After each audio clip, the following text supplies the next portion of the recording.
Madame, Monsieur, bonsoir et bienvenue à vous dans ce nouvel épisode de votre programme Au cœur du secret. Nous traitons ce soir de la thématique du monde des morts. Et qui de mieux que notre initié, maître mystique Rabbi Ori Aaron Moshe Yehuda, pour nous accompagner dans cet univers mystérieux et profond. Bonsoir à vous, Rabbi. Bonsoir Marie Alabaté, que la paix soit avec vous. Amen, et avec Rabbi. tous ceux qui nous écoutent, mais pas tout de suite parce que nous sommes en guerre.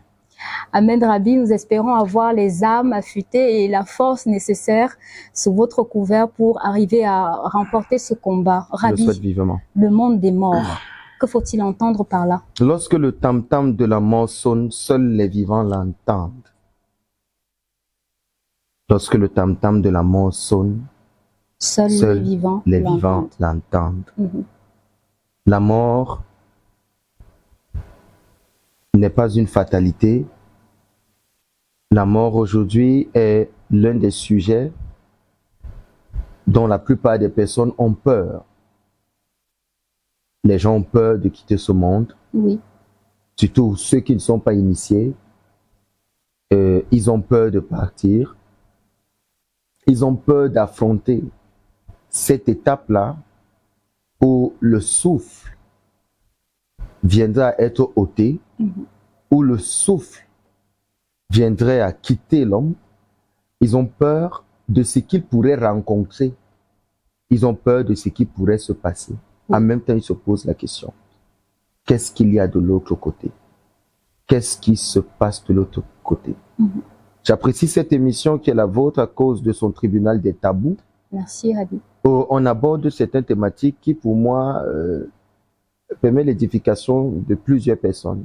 Ici, il n'est pas question d'aborder une seule spiritualité. Ici, il est question de dire la vérité.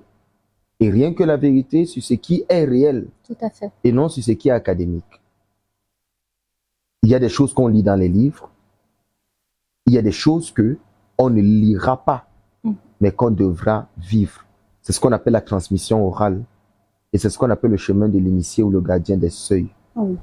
Où on parlerait de certaines choses qui ne doivent pas figurer dans les livres, mais avec la bénédiction de nos ancêtres, avec la bénédiction du monde de la nuit, avec la bénédiction des entités supérieures, Tromenga, Gukawuja, Alafia, que la grâce et la bénédiction et les forces de ceux qui sont avancés, de ceux qui voient, m'accordent cette faveur aujourd'hui de pouvoir aborder de cette thématique et de révéler ce qui est intime dans leur monde pour pouvoir préparer la plupart des personnes à ce qui pourrait se passer et justement les amener à réparer leur manière de vivre pour ne pas être surpris de ce qu'ils pourraient rencontrer de l'autre côté. Oui. Le monde des morts, c'est quoi? C'est la thématique d'aujourd'hui. Le monde des morts, c'est le lieu où tout le monde ira.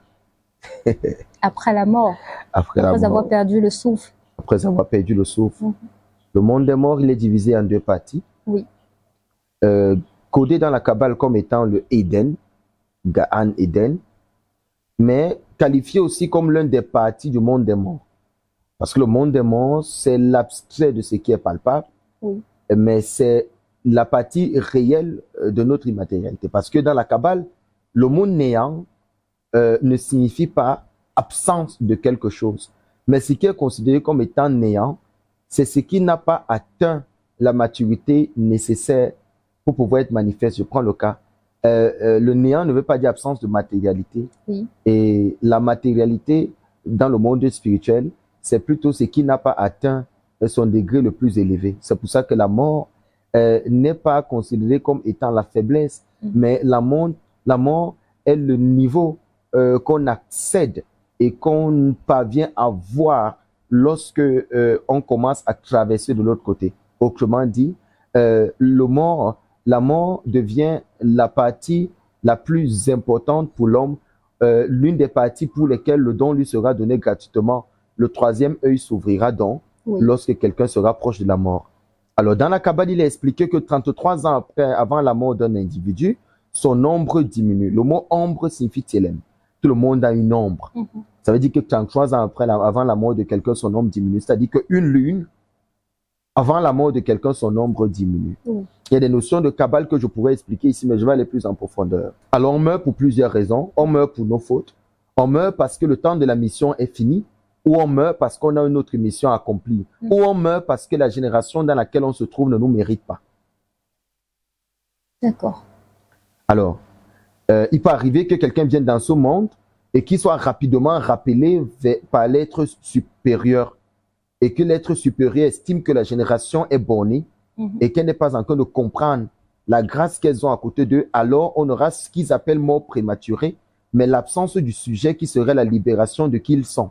On meurt pour plusieurs raisons. On meurt parce qu'on faute. On meurt parce qu'on a fini sa mission. On meurt parce que la génération ne nous mérite pas. Il y a des gens qui viendront dans ce monde, qui sont les libérateurs de ce monde, mais qui seront cachés dans des enveloppes qui ne justifieraient jamais que ce sont eux les libérateurs du monde. Et généralement, ces personnes sont les personnes les plus combattues. Et lorsque la pression se fait sentir et que le sujet, celui qui est venu libérer, est très très proche de la lumière, il arrive souvent que la lumière le rappelle à lui et l'insère lorsque la génération sera méritante. Et des fois, ça peut faire plus de 100 ans pour que cette âme qui est venue puisse revenir pour libérer le peuple. Ça, c'est des cas spécifiques. Parce que c'est des âmes qui viennent apporter le salut, c'est des âmes, c'est des personnes qui viennent pour apporter la vie. Et ces personnes n'ont pas de repos. Parlons du processus de la mort proprement dit.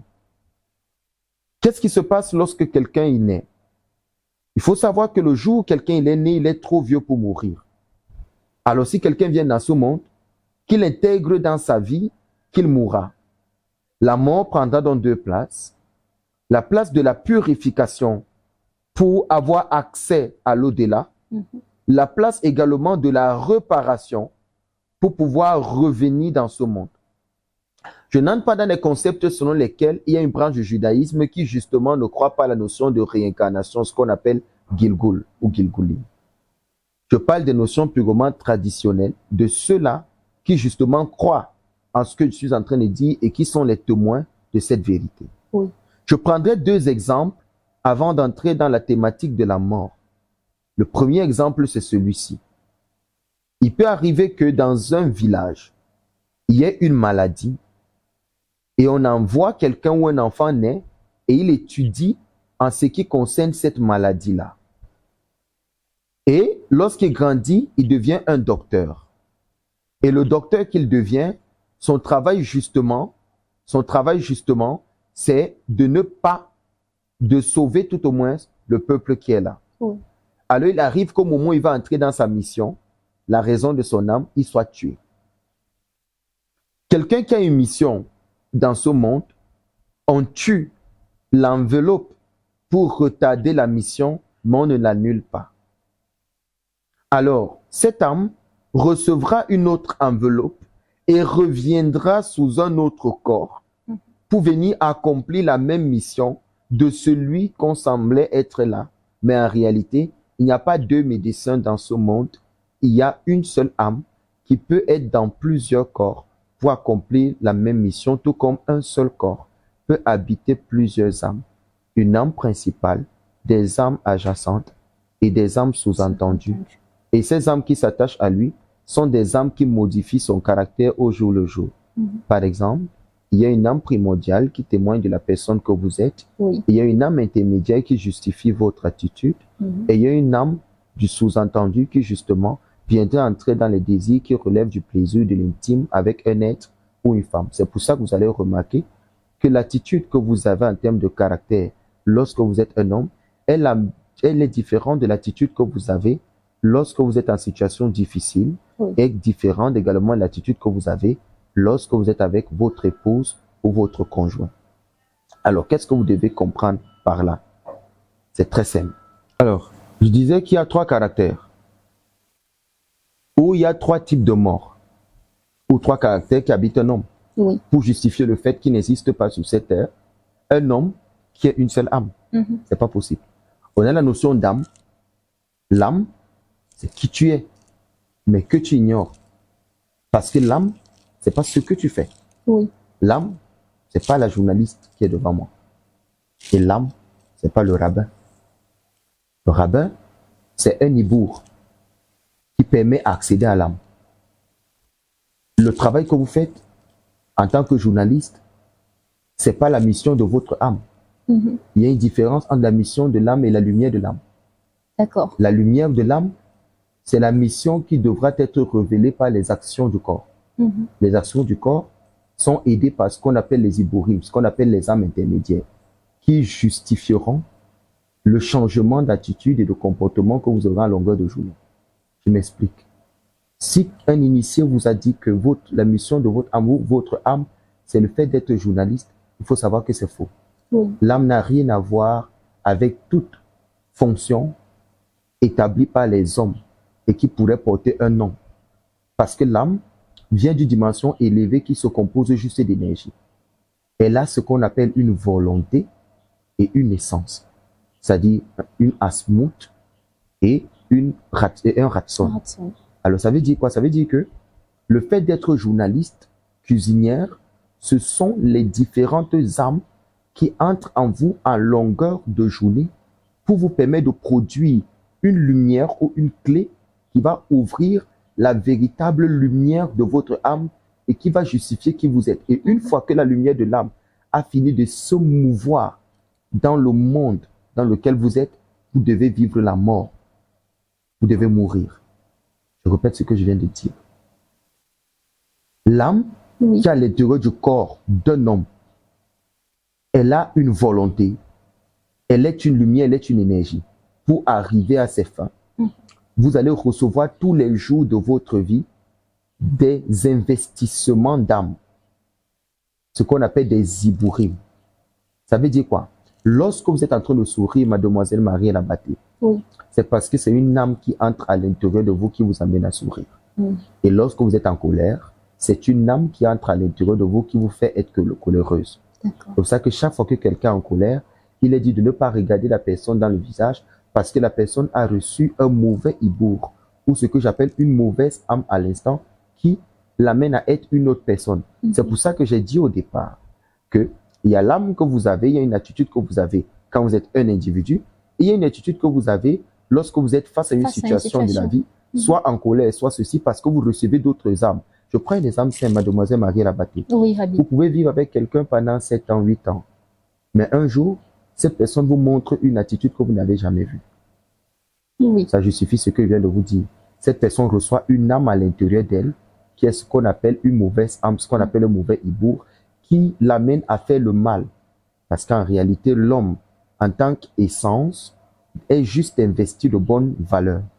Alors, pour pouvoir accomplir des actions qui élèvent la vibration, soit du côté négatif ou positif, cette âme a besoin de recevoir à l'intérieur de son corps une âme qui a eu l'habitude de le faire ou une âme qui émane de la dimension de la mort, parce que justement, cette âme qui t'habite à l'instant est une âme, pour le premier cas, de quelqu'un qui est déjà décédé et qui est retrouvé dans le monde des morts, mais dans l'un des côtés du monde des morts, qui va entrer à l'intérieur de toi pour t'amener à accomplir. Autrement dit, cette âme qui entre à l'intérieur de toi est ce qu'on appelle ton maran, ton maguide, parce que c'est ton maître, pour dire littéralement. Une fois que cette âme est là, elle va t'amener à faire la perfection du mal parce qu'elle devient le rabbin du mal que tu as envie de faire. Autrement dit, mademoiselle Marie Labaté a une volonté à l'intérieur d'un homme, appelle l'âme de la volonté. Je prends un exemple simple. J'ai un architecte dans mon chantier qui s'appelle Serge. Si Serge, il aime faire l'architecture, il va se rendre compte que dans 20 maisons qu'il a construites, les 20 maisons qu'il a construites, il ne les a pas construites de la même façon. À chaque maison, il va se rendre compte qu'il avait un état d'esprit différent. Le mot état d'esprit différent, c'est l'âme qui vient se greffer sur l'attitude au moment où tu as la volonté de faire une action. Et le degré de volonté de l'action que tu veux faire dépend de la qualité d'âme que tu reçois pour accomplir cette action. C'est pour ça que lorsque tu veux construire une maison et que ta volonté elle est faible pour construire la maison, tu reçois l'âme qui est à ce degré-là qui va t'amener à construire la maison d'une façon faible. Et on pourra se rendre compte que la maison n'est pas efficace. Tout comme lorsque tu as une volonté grande de vouloir accomplir une maison, tu reçois une âme qui a fait ce travail à cette dimension-là qui va te pousser pour réaliser la maison que tu es en train de faire à des degrés élevés de cette âme. Autrement dit, À une attitude de joie, appelle le maître de la joie ou l'âme de la joie. À une attitude de paix, appelle l'ange de la paix ou le mort de la paix ou l'ancêtre de la paix qui quittera le monde des morts et qui sera en toi en hibou pour manifester ta joie. C'est pour vous dire qu'il n'y a personne sur cette terre qui a une seule âme et c'est la même âme qui finit ses jours avec. C'est très faux. Tous les jours de nos vies, par nos orifices et nos cavités, nous recevons ce qu'on appelle des âmes qui entrent à l'intérieur de nous en fonction de nos attitudes. Donc, quelqu'un qui s'est fâché, quelqu'un qui rit, quelqu'un qui est en colère, quelqu'un qui est jalouse, quelqu'un qui pleure, quelqu'un qui est envieuse, ce sont des différentes personnalités des âmes qui ont vécu dans ce monde qui vont ancrer en toi au moment où tu vas manifester le caractère de l'attitude. Oui. Donc, si tu commences à avoir le mauvais cœur dans ton cœur, ça ne peut pas aller plus loin que ça, juste à ce que tu reçoives l'âme à l'intérieur de toi qui va te pousser à faire la méchanceté. Alors, tu as habité donc par ce qu'on appelle un esprit, mais tu as habité par ce qu'on appelle une volonté, parce que cette volonté émane du monde des morts. Alors, plus que je vous ai dit cela et que ça semble un peu profond pour certaines personnes, laissez-moi vous le prouver d'une façon très simple en expliquant le processus de la mort. Je vous ai dit tout à l'heure qu'il y a plusieurs façons de mourir. On meurt parce qu'on a fauté.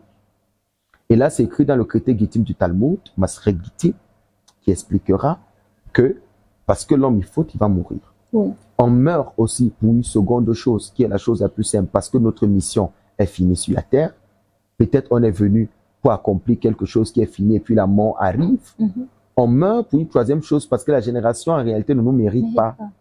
Maintenant, je viens dans les typologies de mort. Là, ce que j'ai expliqué, c'est la manière de mourir, les raisons de la mort. Maintenant, je viens sur les types de mort. On a 5 types de mort. Peut-être je ne vais pas tous les citer, mais je vais citer la plupart. On a la mort par accident. On a la mort par incendie, brûlure. On a la mort par pendaison. On a la mort par maladie. Et on a la mort naturelle. Je répète ce que je viens de dire. On a la mort par accident. On a, quand il dit accident, c'est accident de voiture et tout ce qui fait éclater le sang et casser et fait péter les vertèbres et les os. Je répète ce que j'ai dit. Tout ce qui fait éclater le sang, fait péter les vertèbres et les os. Ça, c'est l'accident physique. On a la mort, justement, par brûlure, ce qu'on appelle sherefa. C'est-à-dire que dans l'accident, je mets plusieurs choses. Il y a la mort, j'ai dit par accident. Ce que je mets dans l'accident, c'est tout ce qui fait éclater le sang, péter les vertèbres et les os. Exemple, mort par accident de voiture, mort par chute, peut-être un objet tombé sur toi ou un mur. Tout ça entre dans les accidents parce que ça fait éclater le sang, péter les vertèbres et les os. Ça, je vais expliquer. On a la mort par brûlure. La brûlure, c'est quoi? Ça attaque la peau péor, la peau. Ça fait bouillir le système des artères qui reçoit le sang, ce qu'on appelle les gittim. Ça fait sortir le jus dans la chair, ce qu'on appelle bassar. Ça réveille la moelle à l'intérieur de l'os, ce qu'on appelle la mohar. Et ça crée le calcaire sur les os de l'homme et détruit l'acidité des os. Ça, c'est appelé éthème, c'est-à-dire au niveau des os. Ça, c'est la brûlure. Elle est progressive, mais attaque la première partie du corps qui est péor, qui est attachée au premier niveau de l'âme, qui est le nefesh, nafash, petit souffle. La troisième typologie de mort que j'ai expliquée, c'était quoi, mademoiselle Marie? La mort par pendaison. La mort par pendaison. La mort par pendaison, c'est la cessation brutale de la respiration et de la vie par le fait de s'étouffer. Alors, dans la mort par pendaison, c'est pas seulement le fait d'attacher une corde, mais c'est toute chose qui puisse te coincer et empêcher ta respiration de sortir. Par exemple, étouffer quelqu'un avec un oreiller, appuyer le cou de quelqu'un, étrangler quelqu'un ou s'étrangler soi-même. Ou attacher une corde et s'étrangler soi-même. Voilà la quatrième. La troisième. La quatrième, c'est la maladie. Quand je parle de la maladie, je parle du fait d'être sur un lit d'hôpital ou le fait d'être malade et être handicapé sur tous ses organes. L'incapacité, justement, de pouvoir manifester certaines actions physiques du corps de l'homme. Alors, la maladie, également, elle va t'aliter, elle te mettra sur le lit et t'empêchera de faire ce que tu as à faire. Ouais, je prends le temps d'expliquer les types de morts Oui, c'est d'abord. important. Alors, ça, c'est la maladie. Et troisième degré, c'est la mort naturelle. Qu'est-ce qu'on entend par mort naturelle? Mademoiselle Marie, là-bas, t'es ma fille. La mort naturelle, c'est le fait de n'avoir pas été malade. C'est le fait de n'avoir pas été brûlé. C'est le fait de n'avoir pas été pendu. C'est le fait de ne pas être mort par accident. La mort naturelle, c'est le fait d'appeler ses enfants et leur dire que faites ça, faites ça, faites ça. Mon heure est arrivée, je m'en vais me reposer. Sans avoir été malade, être rassasié de la vie et que ton jour arrive et tu meurs sans toutefois gêner les gens que tu es malade, on t'a amené à l'hôpital, phase terminale du cancer, telle chose, telle chose, telle chose. Tout ce que je viens d'expliquer là, c'est ce que j'appelle la mort naturelle. Tu n'as pas souffert, tu n'as gêné personne, tu as béni les gens et tu es parti dans la paix. Généralement donc, ceux qui meurent par mort naturelle, conjointement, je crée ce qu'on appelle un shaker, un lien avec notre émission précédente sur le culte des ancêtres. C'est ceux qui sont morts de mort naturelle qu'on appelle ancêtres. D'accord. Parce qu'en fait, le fait d'être mort du mort naturel est le témoignage d'un niveau spirituel élevé et d'une grandeur d'âme et un niveau de tolérance et de paix élevé. Tous les autres types de morts, tous les autres types de morts ne sont donc rien d'autre que des morts liés à des fautes. Les fautes là peuvent être la sorcellerie, la méchanceté, tout ce que vous pouvez imaginer comme souffrance. Sachez que toute personne qui meurt par accident, par brûlure, par maladie, par pendaison, ce sont des personnes qui ont commis des fautes qui ne sont pas forcément visibles dans le monde physique, mais qui sont des fautes dans le monde spirituel. Plusieurs de ces fautes, je pourrais vous les expliquer. Le fait de travailler dans le monde astral pour bloquer quelqu'un, le fait de travailler dans le monde astral pour tuer quelqu'un, le fait de travailler dans le monde astral ou le fait de faire des pactes pour que les autres meurent après vous. Est-ce que dans ce que je viens de dire, mademoiselle Marie Labaté, y a-t-il une preuve physique? Non. Alors vous verrez des personnes vivre toute leur vie, se reprochant de rien, mais finir par ces 3-4 morts que je viens de citer. Vous comprenez tout ce que je dis là? Vous allez voir des gens vivre leur vie. Ils ne seront reprochés de rien. Ils seront bien avec vous. Mais finir par ces 4 types de morts. Par accident. Par accident. Par pendaison. Par brûlure ou par maladie. Sachez que ces 4 types de personnes, si vous ne trouvez pas d'argument physique, excusez-moi d'enlever mon chapeau pour qu'on voie bien ma tête. Ici. Si vous ne trouvez pas d'argument physique à leur donner pour justifier l'enseignement que moi je vous donne en tant qu'initié, allez voir ces mêmes initiés-là et trouvez à ça des raisons spirituelles. Il y a des personnes qui peuvent vivre avec vous 20 ans. Ils n'ont jamais rien fait de mal sur le plan physique, alors que sur le plan astral, ils ont soit vendu leurs enfants ou bloqué les gens ou retenu les gens. Cette personne-là finira par ces 4 types de morts que je viens de vous citer. Maintenant, je vous éviterai les questions et j'ai envie de couler parce que c'est très spirituel. C'est important. Ok?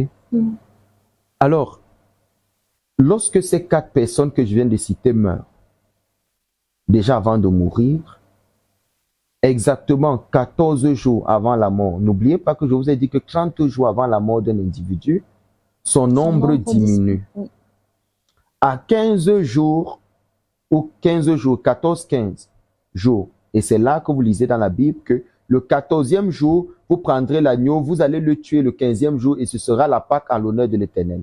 Le mot Pâque, c'est Pessah. 14, c'est quoi? 14 en réalité, c'est ce qui va aller à 15. Le mot 14 en hébreu, c'est Yad, qui veut dire la main. Alors que dans la Mishnah, il a dit la main, c'est l'être humain. Alors le 14e jour avant la mort d'un individu, le 3e œil est ouvert, sans aucune forme de pratique. Alors, il va commencer à voir les autres mondes parallèles, un peu comme les autres morts, les autres personnes. Ses yeux s'ouvrent et il pourra voir d'autres personnes avec vous que vous ne voyez pas. Parce que la mort est là. C'est pour ça que je vous dis encore, mademoiselle Mariela Baté, Oui. lorsque vous commencez à manifester certains dons spirituels qui sont liés au monde astral, sachez que la mort n'est pas loin de vous. Mhm. Parce que pour pouvoir voir les choses qui sont mortes, il faudrait être mort. Parce que même pour les morts, pour voir les choses des vivants, il faudrait qu'on leur donne une autorisation de venir voir. Sinon, ils ne peuvent rien dire et ils ne peuvent rien faire. J'arrive tout à l'heure dessus. Les gens racontent trop de conneries. C'est pas tous les morts qui voient vos vies et c'est pas tous les morts qui vous connaissent. Il y a des morts qui ne sont même pas méritants de connaître qui vous êtes. Je le dis clairement. Alors, 14 jours, vous allez voir que le malade que vous avez à la maison, qui est gravement malade sur l'île d'hôpital, commence à voir des esprits. Il voit des morts. Il dit, ah, j'ai vu tel. Tel est venu me chercher. Tel est venu, tel est venu, tel est venu. Tel est venu me prendre. Je vois tel. Ils me disent de partir avec eux. Et plus les jours passent, en moins d'une semaine, il va commencer à crier, non, je ne veux pas partir avec vous. Non, je ne veux pas. Non, je ne veux pas. Lorsque vous commencez déjà à voir des morts et tout, pour quelqu'un qui est malade sur un lit d'hôpital, sachez que vous êtes déjà de l'autre côté du monde des morts. Oui. Par exemple, il n'est pas bon pour vous, mademoiselle Mariela Baté, de voir les morts dans les rêves. J'ai l'habitude de dire, les gens se fâchent. Vous ne devez pas être surpris par ce genre de choses. Lorsque vous commencez à avoir une vie constante, où vous voyez les morts dans les rêves, faites attention, la mort n'est pas loin de vous. C'est différent de recevoir un mort qui vient te donner un message. Mais imaginez dans votre rêve, vous voyez un mort placé, il ne vous dit rien. Chaque fois que vous rêvez d'un mort qui ne vous dit rien, il vous regarde. C'est très dangereux. Il y a beaucoup d'interprètes qui vont dire n'importe quoi. Oh, il a un message pour vous, c'est pour ça qu'il ne parle pas. Non, des fois, il vient aussi vous prendre. Alors, lorsque cette personne-là, les jours de sa mort commencent à approcher de plus en plus, il commence à moins voir les personnes physiques et à plus voir des personnes mortes. Par exemple, quand quelqu'un est en train de mourir, qui est en phase terminale, c'est normal qu'il ne reconnaisse plus ses enfants. Parce que il est plus conscient du monde astral, qui est le siège des morts, que le monde physique. Des fois, vous allez lui donner à manger, tu dis, voici la nourriture, mange. Il ne voit pas cette nourriture-là. Il ne sait même pas que ça doit entrer dans sa bouche. Comprenez maintenant? Il est perdu dans ce... Et puis vous dites, il perd la mémoire. Vous voyez maintenant ce que je dis? Il perd la mémoire. Il ne perd pas la mémoire. Il devient conscient du monde des morts plus que le monde des vivants parce qu'il y est déjà. Et la sensibilité corporelle ne reste que pour ce monde-ci. C'est pour ça que plus le temps passe, plus il commence à oublier même ses propres enfants et ne les reconnaît plus. Parce qu'il est de l'autre côté. Où est-ce qu'on retrouve ce genre de choses? Quand j'ai parlé du type de mort, j'ai parlé de la mort par maladie. Dans la maladie, mettez la folie aussi. C'est pour ça qu'à un moment, les fous ne reconnaissent plus certaines personnes. La folie, c'est le dialogue avec le monde des morts. Je répète ce que vient de dire. La folie, c'est le dialogue avec le monde des morts. Il discutera avec les gens du monde astral qui lui diront que tu as été rendu fou pour telle chose ou tu as été rendu fou pour l'autre. C'est ça que tout fou fait ce pourquoi il est devenu fou ou ce pourquoi on l'a rendu fou. Vous verrez par exemple un fou qui passe le temps à ramasser les ordures. Vous allez vous rendre compte au fond qu'il a dû faire quelque chose en ce qui était lié aux ordures et on l'a puni de cette façon-là et il passera le temps à ramasser. Vous allez voir par exemple un fou qui marche avec des dossiers en route. Il est toujours en train de parler de dossiers. C'est parce qu'il voulait l'emploi, on a été jaloux qu'on l'a rendu fou pour cet emploi-là. Alors, les qui lui font donc maintenant dans la folie commencer à faire ça, c'est lorsqu'il a la révélation de l'autre monde et que le monde astral lui dira, tu as été rendu fou pour telle ou telle raison. Maintenant, c'est quoi la folie? La folie, c'est l'absence de l'esprit dans le corps d'un homme. Lorsque l'esprit, qui est la conscience, le témoin dans le corps de l'homme quitte, la folie s'installe. Plus l'esprit s'éloigne d'un homme, plus il descend. C'est pour ça que quelqu'un qui est malade n'a plus l'esprit à l'intérieur de lui. C'est l'esprit qui témoigne de la santé. C'est l'esprit qui témoigne de la santé. Donc, il faut remettre l'esprit à l'intérieur de la personne pour que la santé vienne. Maintenant, qu'est-ce qui se passe? Ce qui se passe, c'est que lorsque la phase terminale arrive, qu'il est en phase terminale au moment de partir, il va voir l'être suprême ou les êtres ailés ou les êtres, les maîtres des seuils, qui lui diront ceci: Je suis au niveau des 4 formes de maladie. Hein. Oui. Ils vont lui dire, écoutez bien ce que je vais vous dire là tout de suite. Je prends le cas d'abord de celui qui est malade. Ils vont lui dire, par exemple, tu as été rendu malade, il faut réparer avant de partir. Parce qu'il y a des morts, s'ils passent sans réparer, c'est très grave. Des fois, il faudrait juste qu'il accepte de venir réparer et on lui redonnera la vie. Parce qu'il va vous dire quelque chose. Toute personne qui est couchée, qui est malade, a fauté. On faute de plusieurs façons. Soit par association, soit par ignorance. Mais on paye pour l'ignorance. Il n'y a pas d'ignorant qui serait épargné. Tu t'associes, tu es ignorant, tu es aveugle dans ce monde, tu tombes malade ou tu reçois un sort, tu mérites ce qui t'arrive parce que tu étais ignorant. Dans le monde spirituel, il n'y a pas d'émotion, il n'y a pas de droite, il n'y a pas de gauche. C'est un monde d'énergie. Tu es au mauvais endroit, au mauvais moment, tu subis ce qui t'arrive. C'est à toi d'être conscient de connaître le bon moment et le mauvais moment. Parce que si tu ne connais pas, tu vas quand même te retrouver là où tu vas te retrouver parce que tu mérites ce qui t'arrive au moment là par ignorance. C'est cruel ce que je dis, mais c'est ça.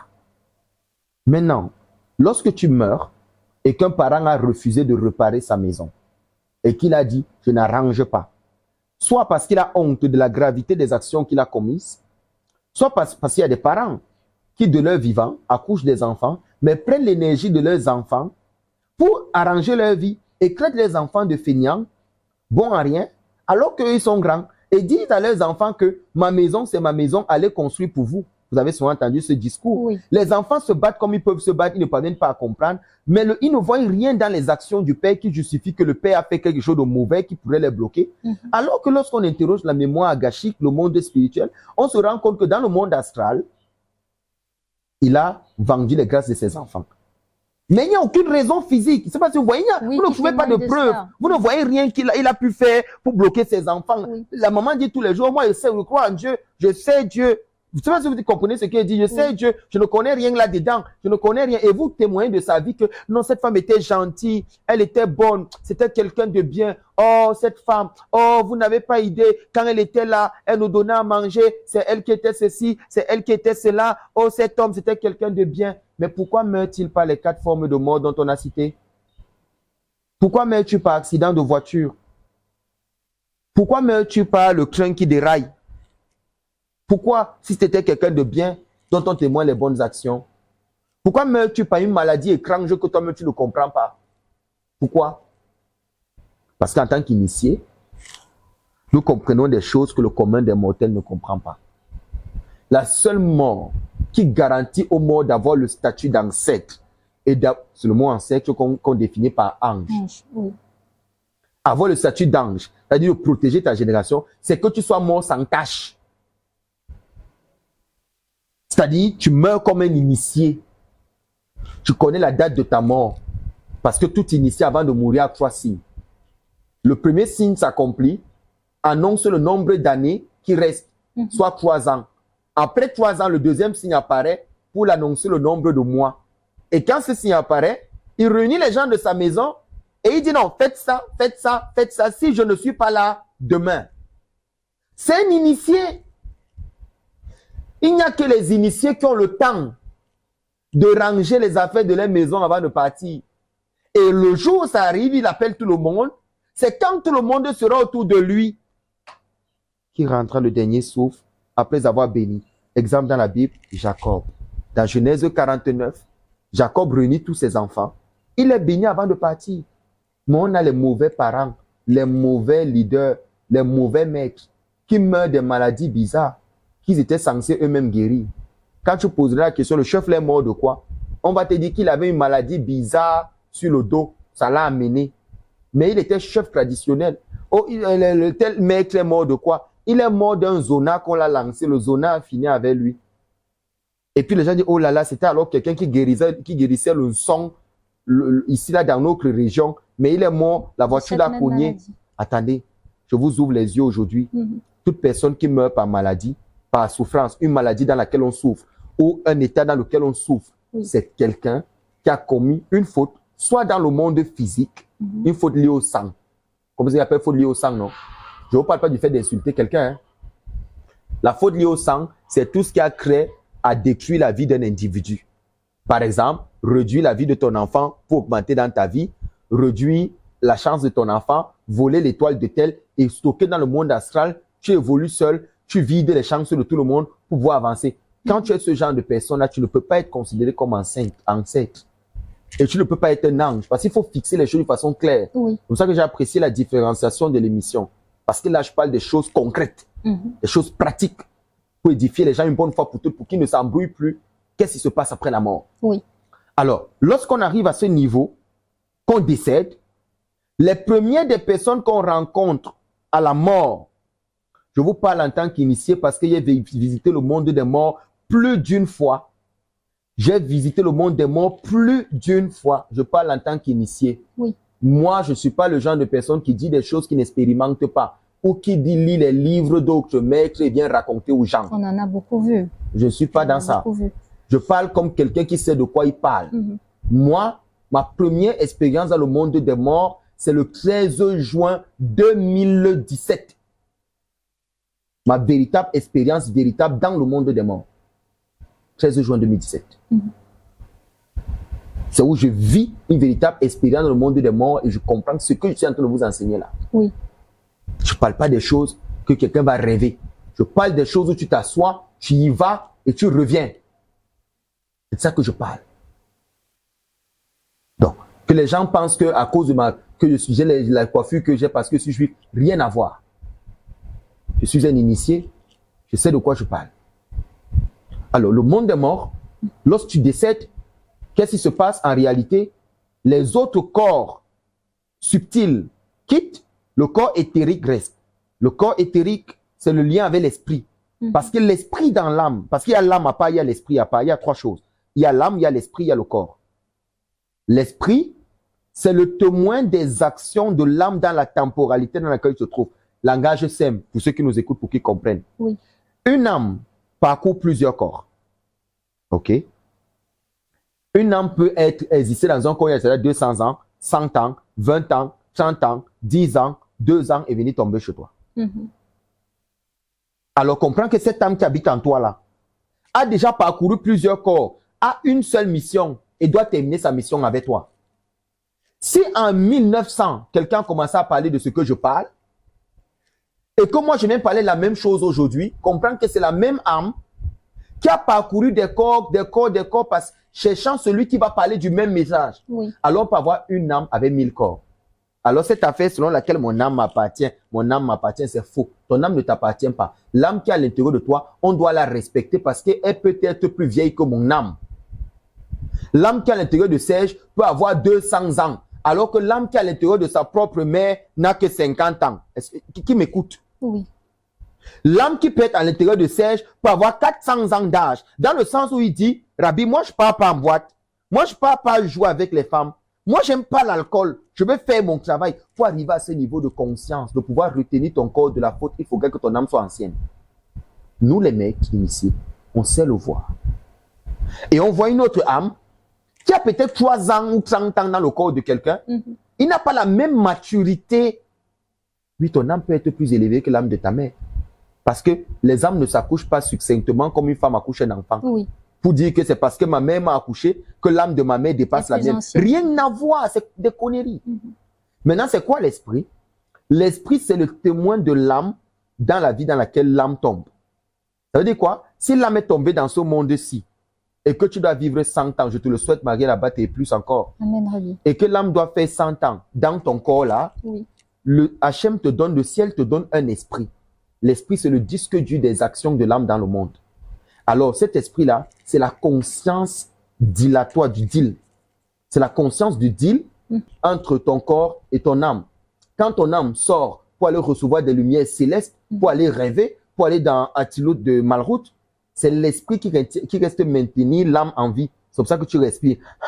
C'est pour ça qu'on t'appelle, tu peux répondre. Parce qu'il y a l'esprit, mais il n'y a pas la conscience. Alors, cet esprit maintient la vie pour que l'âme revienne. C'est pour ça que lorsque tu meurs, c'est l'esprit qu'on sent dans la maison. Ce n'est pas l'âme. On ne vous embrouille pas. L'âme n'a plus rien à voir. C'est rancé depuis dans un autre corps. Oui. Le jour où quelqu'un décède, l'âme qui l'aidait à faire la mission s'en fiche pas mal de son corps, va tomber dans un autre corps pour continuer la mission pendant que vous pleurez ici. J'ai dit quoi? Mademoiselle Marie Labaté, je répète ce que vient de dire. Lorsque quelqu'un décède, l'âme qui était en lui pour accomplir la mission, une fois que l'âme là se rend compte que la mission n'a pas été effective à cause de la gourmandise de l'homme, du corps de l'homme et des secrets de caractère, quand tu meurs, l'âme sort de toi et va tomber dans quelqu'un d'autre pour continuer la mission, s'en fiche pas mal de ce qu'on fera avec toi après. Alors, question simple. Qui est-ce qu'on invoque? Mademoiselle Marielle Abaté, je choque. Quelqu'un m'a envoyé un message en privé pour me dire, Rabbi, ce qu'on aime sur vous, c'est que vous dites des choses de façon franche, vous ne tournez pas autour du pot. Vous ne jouez pas les ignorants, vous dites les choses telles que ça va être. Les gens vont finir avec moi, mais mes vidéos resteront. Parce que les gens vont écouter pour dire, c'était un mec, il nous avait enseigné, il nous avait dit les choses que nous, aujourd'hui, on peut vérifier. Parce que ce que je vous dis là, rares sont les personnes qui vont vous parler du processus de l'âme. Tout à fait. Je dis, rares sont les personnes, je peux inviter n'importe quel professeur sur ce plateau, il ne pourra pas vous dire ce que je vous dis. Ce sont des sujets qu'ils évitent d'ailleurs pour la plupart. Parce qu'ils ne sont pas initiés, ils sont des théoriciens, théoriciens. Maintenant, mademoiselle Marie Abaté, l'esprit, c'est l'esprit qu'on sent dans la maison après la mort de quelqu'un. On sent comme si la personne est là, on dit, je sens la présence de papa, je sens la présence de maman, je sens la présence de mon grand frère. Le cercueil est là. L'esprit est toujours à côté du cercueil. L'âme est partie depuis. Oubliez. Il y a deux choses qui restent avec le corps. Il y a le corps éthérique, qui est la spiritualité du corps physique, qui est toujours là. Et ça qui fait qu'un mort, ses doigts bougent toujours. Oui. Pas parce qu'il y a une âme. Tous les morts, leurs doigts bougent. Moi, j'ai lavé les corps plusieurs fois. J'ai fait, que ce soit la Evra Kaddish, a lavé les corps, l'enterrement embaumé, boucher les orifices pour que les selles ne sortent pas. Parce que quand vous ne bouchez pas les orifices d'un mort, le corps gonfle. Oui. Le nettoyage, c'est comment nettoyer le corps, les ablutions du visage, les ablutions des pieds, ablutions des mains. Je l'ai fait plusieurs fois. Je peux vous parler que lorsque vous lavez un cadavre, lorsque vous lavez un mort, ses doigts bougent. Il peut être comme ça, il fait ça. Il fait ça. Vous pouvez être comme ça, ses doigts bougent. Ça n'a rien à voir avec la série, à la TV qu'on appelait Le Revenant. Oui. Ok? Ce n'est pas Asiba. Hein? Vous comprenez maintenant ce que je dis, n'est-ce pas? Hein? Ça n'a rien à voir. Vous devez comprendre certaines choses. Comment on dit chez vous le tam-tam? C'est un cool, n'est-ce pas? Comment on dit mort? Un cool mou. Un coulaou. Un coulaou. C'est-à-dire quoi? Le tam-tam des morts. Oui. En bassa, on dit un coup babouk, un coup bawo.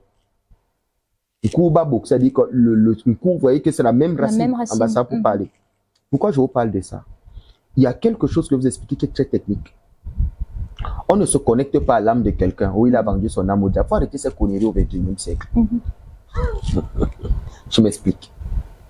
Ça va énerver ce que je dis parce que tout le monde s'embrouille. Il y a tellement d'écoles initiatiques dans le monde que chacun donne sa part de théorie sur l'âme.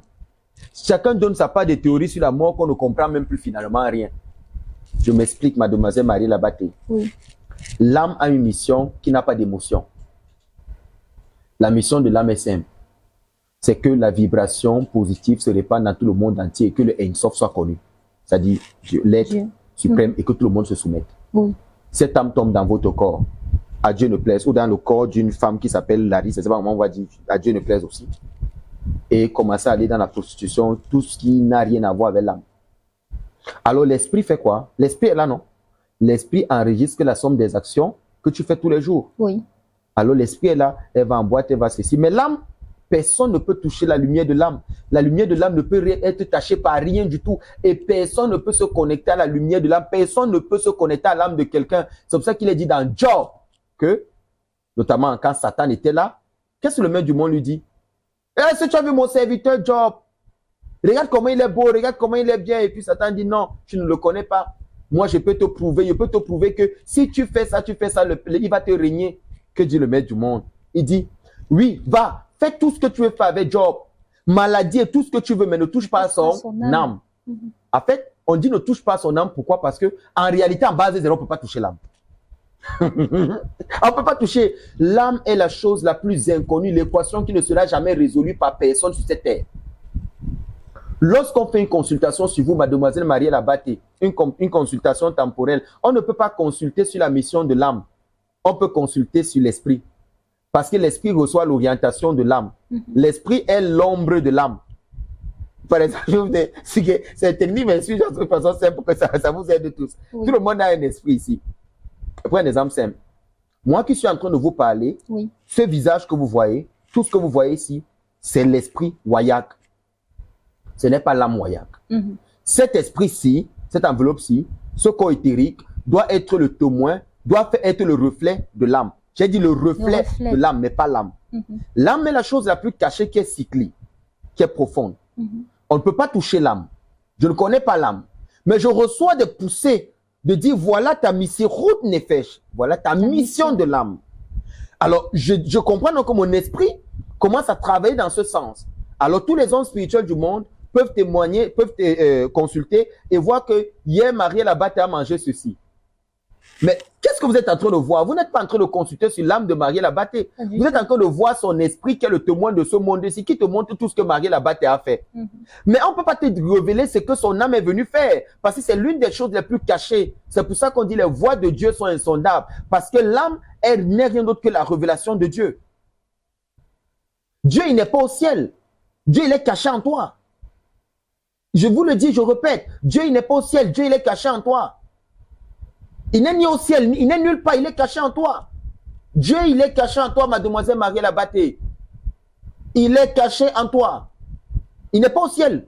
Arrêtez ça, il n'est pas au ciel. Parce que quand vous élevez les mains, ça vient vers vous. Allons un peu plus devant, vous allez comprendre ce que je dis. Alors, lorsque quelqu'un, un enfant naît, on lui donne le nom, n'est-ce pas? Oui. Le nom qu'on lui donne, c'est qui? Abaté Marielle. C'est le nom de l'enfant. Le nom de cet enfant est adoubé sur son esprit. Parce qu'effectivement, un enfant peut naître et ne pas avoir une âme. Mais un enfant peut dire maman sans toutefois avoir une âme à l'intérieur de lui. Les descentes de l'âme se font à la circoncision de l'enfant et l'âme descend progressivement pendant la vie d'un homme parce que l'âme est un état de conscience. Si vous-même, mademoiselle Marie, là-bas, on ouvre votre gorge et on verse une mamie de nourriture dedans, vous n'allez plus respirer, vous allez mourir. On reçoit donc la lumière d'une façon progressive. Alors l'âme est une lumière qui va descendre progressivement selon la conscience de l'homme et qui deviendra finalement un ancêtre. Un ancêtre, c'est quoi? C'est celui qui a pu répandre, celui qui a pu révéler toute la lumière de son âme dans ce monde. Il aura le grade d'ancêtre de l'autre côté. Alors de mon vivant, tous les jours, quand je marche avec Rabbi, un peu comme Serge est là, tout ce que Serge apprend de moi n'enrichit pas Serge sur le plan intellectuel, mais augmente la descente de son âme, la conscience de son âme, et Serge grandit. Je répète ce que je viens de dire, mademoiselle Marie Labaté. C'est important. Lorsque vous êtes né, on vous a donné un nom. Le nom, c'est Marie Labaté. Ce nom, en fait, il est adoubé sur deux identités en vous. Dans le corps physique, et dans le corps éthérique, qui est la spiritualité du corps physique. Lorsque vous naissez, on vous donne un nom. Le nom qu'on vous donne, c'est Marie Labaté. Ce nom s'adoube sur deux structures sur vous. Il y a le corps physique, il y a le corps éthérique. Vous voyez que le corps éthérique, c'est l'enveloppe qui suit net le corps physique. C'est elle qui reste constamment avec vous. Elle porte aussi le nom Marie Labaté, parce que votre nom ne peut pas transcender les autres dimensions. Non, ça ne peut pas. On ne peut pas... Lorsqu'on arrive on ne peut pas vous appeler, mais on peut suivre le filon de la vibration pour vous appeler sur les autres plans astrales. Les autres plans astraux. Alors, lorsque la personne décède, pas vous, tracez Shalom, lorsque la personne décède, l'âme sort rapidement. Vous, elle s'en va vers l'inconnu. L'inconnu, c'est celui qui est connu de qui les autres ne savent pas. L'inconnu, c'est l'infini. Il est inconnu de toi, mais connu de lui.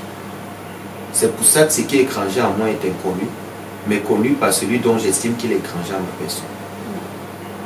Je suis étranger à ce qui est intérieur à l'intérieur de vous, mais vous connaissez ce qui est à l'intérieur de vous, alors ce n'est plus étranger à vous. Le mystère, c'est ce qu'on ne connaît pas. Quand le mystère est révélé, il n'est plus mystère. Alors, lorsque la personne est décédée, tout est parti, l'âme est partie, on sent le corps de la personne et puis on dit il chauffe encore. Il chauffe encore. Alors lorsqu'il chauffe encore, c'est la dernière structure du corps éthérique qui ne quitte que le troisième jour de l'enterrement de la personne. Donc, c'est ce corps éthérique-là qui est le lien entre l'esprit, qui est le témoin de tout ce que tu as fait sur cette vie, c'est-à-dire que de ton vivant. Alors qu'on dit, ah Marielle, l'esprit pleure. Ah, non, pas Marielle. Ah, il est mort. Je prends B par exemple, Aleph. Oh, Aleph est mort. Oh, Aleph, il était. La conscience du vécu de l'âme dans ce monde reste stocké dans l'esprit. Alors, on refait l'exercice, vous et moi, mademoiselle Marie Labaté. Une âme, 10 corps, combien d'esprits? 10 esprits. Très bien. Alors, on a 10 disques durs qui témoignent d'une seule âme dans 10 parcours différents. Pour ceux qui sont les adeptes du livre initiatique, le Nouveau Testament, le Maître Jésus leur dira, je suis venu comme ça, tu ne m'as pas connu. Que veut dire comme ça, alors que c'est la même âme? C'est pour dire, je suis venu à telle époque, telle époque, telle époque, telle époque, telle époque, parce qu'en fait, une âme peut parcourir plusieurs corps. Alors, on a une âme, 10 corps, 10 esprits. Une âme, 10 consciences, 10 corps. L'esprit étant le disque dur de tout ce que j'ai fait dans ce monde, bien comme mal. C'est donc cette mémoire-là qu'on appelle esprit, qui va se diviser en deux et dont une partie se retrouve dans la mémoire agashique. Lorsque j'interroge dans la mémoire agashique pour savoir ce que tu as fait, c'est cet esprit, vous comprenez maintenant, qui vient, cette doublure, qui vient et qui me donne des informations sur toi. On n'appelle pas l'âme de quelqu'un, ce n'est même pas possible. Il n'y a aucun mécanisme qui est... ouais, il faut le dire. On n'appelle pas l'âme de quelqu'un, c'est pas possible. On appelle l'esprit. C'est la dimension à laquelle on peut accéder. Et qui va nous relater la vie. Par exemple, ah, j'ai suivi comment elle était en train de pleurer, elle est venue dans mes rêves, elle est venue me parler, maman est venue me parler. Non, c'est pas maman qui est venue te parler. C'est le reflet de la mémoire gâchée qu'on appelle l'esprit qui est venu te parler. Toute la paix, tout le monde que tu vois dans tes rêves, c'est l'esprit et non l'âme. Alors, lorsque quelqu'un il décède, vous allez vous rendre compte que pendant les obsèques, le corps est couché dans le cercueil et les gens pleurent. Oh, elle est fait mort. Oh, elle est fait mort. Ça, c'est le nom du corps et de l'esprit. Ce n'est jamais le nom de l'âme. Vous comprenez? L'âme n'a pas de nom. L'âme s'appelle Angidjoy. Ça dit pas de nom. Vous comprenez maintenant? C'est rien qui dit que non, je connais le nom de son âme, il faut laisser. Chaque fois que l'âme descend dans son corps, l'âme a un nom de mission qui s'exprime par des lettres qui peuvent être dessinées sur la colonne vertébrale ou qui peuvent apparaître à des âges précis de l'individu dans ses rêves. La succession, l'agencement de ces lettres donne le nom de code de la mission de l'âme et peut même te révéler où cette âme était d'abord dans quel corps pendant le nombre d'années. Maintenant, le corps physique de l'homme, quand vous invoquez par exemple un mort, ce n'est pas son âme qui vient. L'âme ne va pas dans le monde des morts. L'âme n'arrête pas de parcourir le corps jusqu'à la fin, jusqu'à ce que la fin du monde arrive. L'âme ne connaît pas la mort. L'âme ne connaît pas la cessation de la vie. L'âme peut avoir une fin de mission, mais qui n'est même pas encore proche, puisqu'il y a encore le ciel et la terre. Donc, ça veut dire que ça continue à exister. L'esprit est donc le témoin à chaque fois qu'on t'appellera parce qu'il est la doublure de la mémoire agashique. Alors, puisque je l'ai dit et que c'est profond, c'est que c'est difficile, les gens ont besoin de comprendre. Quand j'allume dans une bougie pour faire venir un rabbin, ou j'allume une bougie pour mon père, c'est son esprit que j'appelle. Parce que ce n'est que l'esprit qui a l'émotion. Il n'y a que l'esprit qui a l'émotion. Il n'y a que l'esprit qui puisse te dire, ma fille Marie là-bas, je t'aime. Parce que c'est l'hologramme de la personne physique dans ce monde. Donc quand tu l'appelles, il ne peut que t'exprimer qu'il est, et ma fille Marielle, je te dis la vérité, j'ai été trompé, j'ai été manipulé, j'ai été ceci. Comment il arrive à dire ça? C'est son esprit qui parle. L'âme n'est plus là. Elle n'est plus là. Et rassurez-vous, cet esprit, il faut que cette personne soit très élevée pour pouvoir se réincarner. Je m'explique maintenant le procédé de réincarnation compris dans la mystique africaine d'une façon extrêmement profonde par les initiés. Il faut enseigner ce que vous vivez. Comme j'avais dit un pasteur exorciste, on ne chasse pas ce qu'on ne voit pas. Démon sort veut dire quoi? Ce n'est pas une formule. Quand il sort, est-ce que tu sais que quand un démon sort, il a besoin d'entrer dans un autre corps? Les esprits vivent dans les corps. Les esprits ne errent pas. La nature aurait du vide. Donc il faut chasser ce que tu vois. Si tu ne vois pas, ne chasse rien. Parce que des fois tu peux chasser ce qui n'existe pas. Alors, quand tu décèdes, si tu es mort ces jours-ci que je cite, il faut bien écouter. Si tu es mort le vendredi et le samedi, avant 18h, vendredi 18h, samedi 18h, quand tu meurs, déjà, il y a quelque chose que tu ne vas jamais connaître. Parce que tous les morts se réveillent le troisième jour. Je m'explique. Tous les morts se réveillent le troisième jour. Alors, quand quelqu'un décède, le troisième jour où il est mort, il va se réveiller. Vous comprenez bien ce que je dis? C'est pour ça que lorsqu'un chef meurt, on l'enterre la même nuit où il est mort, sans dire à quelqu'un, et on annonce le deuil de la lendemain. Lorsque quelqu'un de spirituel meurt, c'est la même chose. Les musulmans, chez eux, quand quelqu'un meurt, on l'enterre rapidement. Même les juifs, on l'enterre, on ne met pas à la morgue. C'est pour éviter quelque chose. Le troisième jour de la mort de l'individu, il se réveille, et le troisième jour de son enterrement, il se réveille. Ça fait 2 fois 3. Alors, quand il se réveille, qu'est-ce qu'il fait? Il n'y a que ceux qui sont nés le vendredi qui peuvent mourir un vendredi. Je vous donne le jour juste pour situer. Ok? Mais en hébreu, on dit Yom Yashishi. Jour 6. Parce que le jour commence dimanche. Vendredi tombe dans le 6e jour et samedi le 7e jour. Que les gens vont appeler le Shabbat, le sabbat, comme ils veulent. Alors le 6e jour qui est appelé Yom Yashishi, va falloir chamailler ainsi fut achevé les cieux, le 6e jour. Qu'est-ce qu'on voit? Lorsque l'individu décède et qu'on décide d'aller l'enterrer, prenons le cas où on va l'enterrer directement.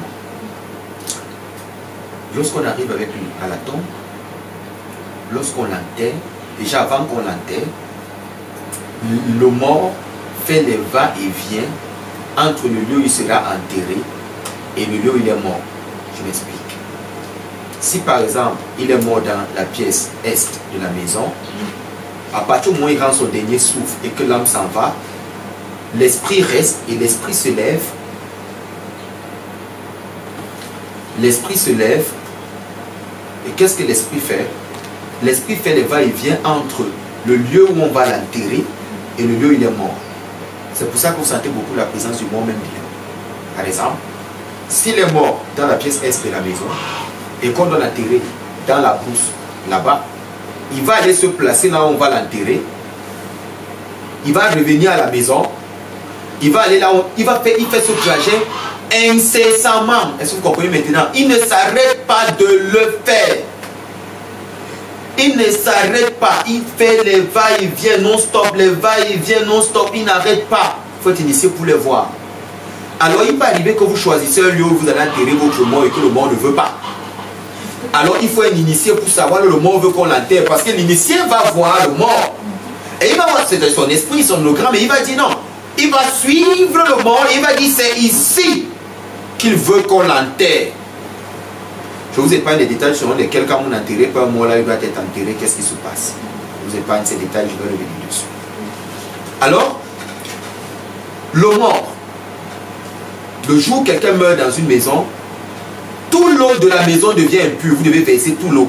Dès que quelqu'un est mort dans une maison, tout l'eau qui est dans la maison, parce que la sortie de l'âme, c'est quand vous prenez un coussin, le coussin, l'oreiller, prenez un peu l'oreiller, allez frotter dans la poussière, dans un stade qui n'est pas boutonné, par exemple, qui n'est pas gazonné. Prenez le coussin qui est rempli de poussière et venez à la maison, faites on a.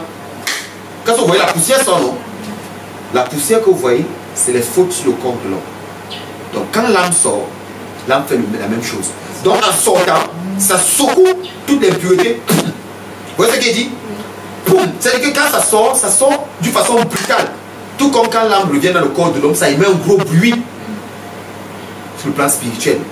Poum! C'est costaud comme bruit, comme vibration.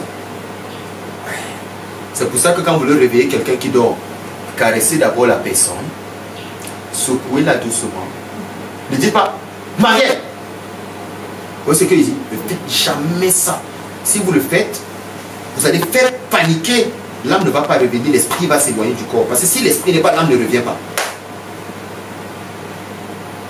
Je répète ce que vient de dire. Lorsque vous vivez avec des gens, il faut se réveiller les gens doucement.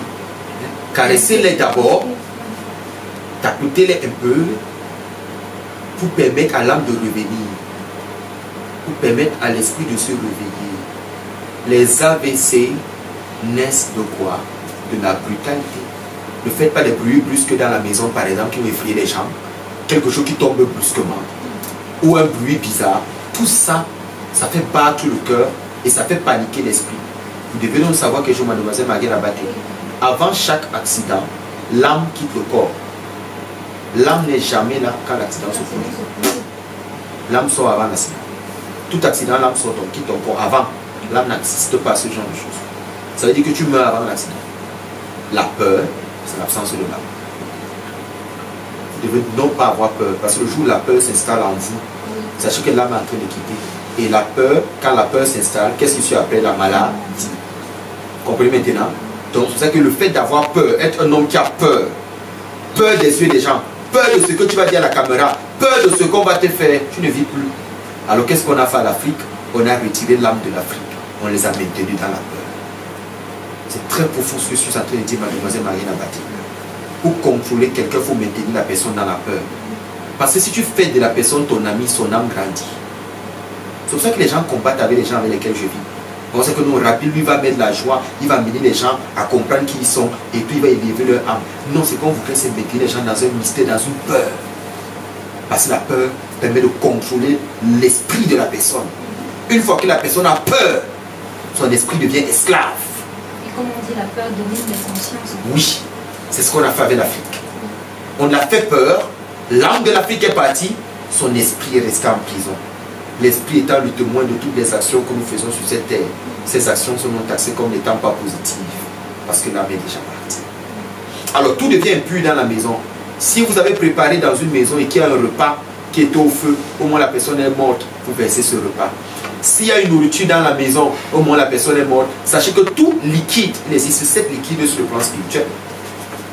Tout liquide, dans la maison après le décès de quelqu'un, vous devez verser tout, sauf l'huile, le miel, mais le premier liquide qui devient très impur, c'est l'eau. Alors vous prenez toute cette eau, vous partez verser. Le repas qui est là, vous ne le mangez plus.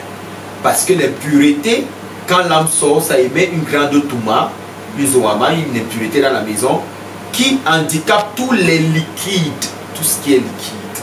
Alors l'eau dans les fûts, on va verser cette eau. On ne va pas l'utiliser. Tous ceux qui vont se laver avec cette eau vont inscrire sur eux une partie du mort. Vont inscrire sur eux une partie du mort. C'est pour ça que ce n'est pas un exploit de dire que le mort est venu me parler dans tes rêves. Tu t'es lavé avec quelle eau? Tu t'es lavé avec quelle eau? Il ne doit même pas t'apparaître parce que tu n'en as pas besoin. Vous comprenez ce qu'il dit? Tu n'as pas besoin qu'il te parle. Qu'il ne vienne pas t'embêter. Tu n'as pas besoin. Qu'il aille parler aux initiés, que les initiés viennent nous dire. Parce que causer avec un mort, quelqu'un qui est déjà parti, s'il est du côté des pulsions et qui n'est pas du côté de la conscience et des vertus, il te met une impureté au corps. Oui, tout mort qui vient te parler, qui n'était pas dans les vertus et qui était dans les pulsions, te rend impur. Qu'est-ce qui te prouve que le monde de Choto était quelqu'un de bien pour venir te parler dans tes rêves? Il faut qu'il vienne parler à un initié, parce que l'initié a certains artifices spirituels qui permettent à ce que le mort se place à l'écart et baisse la tête quand il cause avec lui. Parce que c'est que si face à moi, j'ai face à moi une autorité qui sait qui je suis, il me voit. Vous comprenez maintenant? Alors, tout devient impur dans la maison, même là on va verser. Il est important que la maison, là où les gens, là où il y a le mort, tout ce qui est autour du mort aille rapidement à la rivière la plus proche, s'immerger et de retirer les vêtements que le mort a vus pour la dernière fois pendant que les gens étaient autour de lui et de laisser ces vêtements à la rivière et de porter d'autres vêtements et de remonter. Je suis très mystique dans ce que je suis en train de dire. Parce que tout devient impur lorsque le mort est mort dans une maison, sauf le cours d'eau. Pas de lac, la rivière. Et vous dites qu'elle part avec toute l'impureté que vous avez contractée. Alors venons au niveau du mort, puis j'ai expliqué ce paramètre qui était important. Qu'est-ce qui se passe? L'esprit du mort fera donc des va-et-vient entre le lieu où on va l'enterrer et tout, pour montrer aux initiés, mais il ne peut pas parler parce qu'il est fermé. Il est fermé. Il va revoir sa vie défiler, il va voir les gens parler, mais il ne pourra toucher personne. C'est fini, il n'y a plus rien à faire. Son seul souhait là maintenant, c'est qui est celui qui va m'enterrer, qui est l'initié qui va m'amener, qui est celui qui va m'accompagner jusqu'à ce que je parte. Parce qu'au moment où on va annoncer qu'on doit m'enterrer, il y a mes ancêtres qui vont venir me chercher, mais il arrive souvent que si je n'étais pas dans les 3 catégories, peut-être si j'étais au niveau des vertus, ce sont mes ancêtres du monde des morts du côté des vertus qui viendront me chercher. Si j'étais au niveau des passions et des pulsions, ce sont les morts du côté des pulsions qui viendront me chercher pour que je sois dans leur clan. Et si j'étais du côté de la conscience, ce sont les morts de la conscience qui sont plus élevés que les morts des vertus qui viendront me chercher pour dire toi viens siéger avec nous. Nous venons te prendre pour que tu viennes avec nous. Tu es notre mort. Alors à ce moment, qu'est-ce qu'ils font? Ils vont avec ton esprit. qu'est-ce qui vivra dans le monde des morts? Ce n'est pas l'âme, c'est l'esprit. Et c'est cet esprit qu'à chaque fois qu'on invoquera, la double quittera dans la mémoire cachée pour venir nous voir. Parce que l'autre âme parcourt les corps pour le pas d'évangile que nous on a été incapables de faire. J'explique d'une façon terre à terre pour que chacun comprenne. Maintenant, venons un peu plus loin. Choquons les consciences. Alors, dans le monde des morts, qu'est-ce qui se passe? C'est pas parce que tu es mort que tu iras dans le monde des morts. Le monde des morts, tu n'iras pas là-bas parce qu'on a prié pour que tu rejoignes le monde des morts. Ton entrée dans le monde des morts dépend de tes ancêtres dans le monde des morts. S'ils estiment que tu n'es pas méritant, tu n'entreras pas. Et tu deviens ce qu'on appelle un esprit errant. Esprit errant. Vous voyez le mot esprit? Parce que c'est l'esprit qui erre. Alors vous connaissez des gens qui sont des esprits errants.